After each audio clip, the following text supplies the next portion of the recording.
Salut et bienvenue dans cette matinale. Aujourd'hui, pourquoi utiliser des paillis naturels? Argument pour réduction de l'évaporation de l'eau, suppression des mauvaises herbes, amélioration de la structure du sol, protection des plantes contre les variations de température. Argument contre, peut-être coûteux à l'achat, demande un renouvellement régulier, risque de maladie si mal appliqué. Alors pour les arguments pour réduction de l'évaporation d'eau, bien sûr, c'est ce que j'utilise.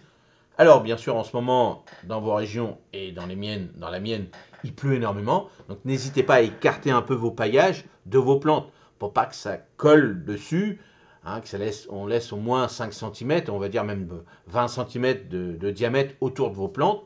Si vous pouvez bien sûr, avec la paille c'est un peu plus facile.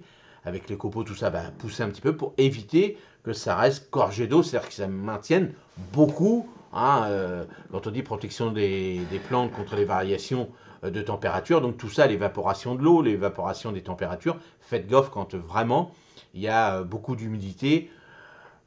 Mettez-en quand même, parce que sinon vous allez être embêté avec la suppression des mauvaises herbes, donc mettez-en, mais réduisez autour de vos tiges. Amélioration de la structure du sol, tous ceux qui l'utilisent, ils le voient bien. Surtout si vous utilisez du petit paillage, paillettes de lin, tout ça, vous voyez, en fin de saison, hop, c'est rentré dedans, vous dites, tiens, c'est ma structure de mon sol est mieux quand même, et puis protection contre les variations de température. Alors là, si on a des températures très chaudes, ça permet de garder une bonne température en dessous, et aussi une température très froide, ça permet aussi d'éviter que le sol soit gelé. Donc, testez, vous verrez bien. Et les arguments contre peut-être coûteux à l'achat, bien sûr. Alors n'hésitez pas, par exemple, la paille, allez voir vos agriculteurs. Vous verrez que directement, si vous vous déplacez, ça va coûter moins cher que si vous allez les chercher en jardinerie. Appelez-les avant, bien sûr. Arrivez pas comme ça, coucou, salut, je voudrais savoir. Non, non. Vous essayez de voir dans votre coin qui peut faire ça. Et puis comme ça, vous y allez, vous passez un petit coup de fil. Est-ce que vous vendez de la paille? Et puis voilà, comme ça, vous êtes sûr de ne pas déranger les personnes. Surtout quand vous êtes au moment où vous cherchez de la paille, c'est les moissons. Et les moissons, ils ont énormément de boulot. Demande un renouvellement régulier, bien sûr. Oui, pourquoi? Parce que ça rentre dans votre sol, mais c'est le but du jeu aussi. Et puis, si vous utilisez du foin, ça va beaucoup plus vite. La paille, moi, en Normandie, ça me fait la saison. Donc là, ça va adapter le paillage par rapport à vos régions. Plus ça sera humide, plus il faudra mettre un paillage un peu plus costaud. Plus il fera chaud, un petit paillette de lin ou des choses comme ça. Un miscanthus ou des trucs comme ça, c'est pas mal aussi pour le sud. Alors, risque de maladie si mal appliqué, oui, bien sûr, si vous gorgez, si vous ne mettez pas la bonne surface, si vous mettez au pied de vos tomates, et puis qu'il y a énormément d'humidité, ça va ramener les champignons, tout ça. J'exagère, les champignons, mais il y en a des bons, il y en a des mauvais.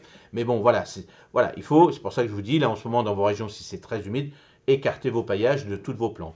Alors la conclusion, utiliser des paillis naturels est un excellent moyen de prendre soin de votre sol et de vos plantes. Cela demande un peu de gestion, mais les bénéfices sont nombreux. Bien sûr, ça demande toujours du boulot, comme je dis toujours, comme la première pourquoi que je vous ai fait sur l'ensemble du pourquoi cultiver son potager, ça demande du boulot. C'est un coup on va retirer autour des tiges, un coup on va le remettre, un coup voilà.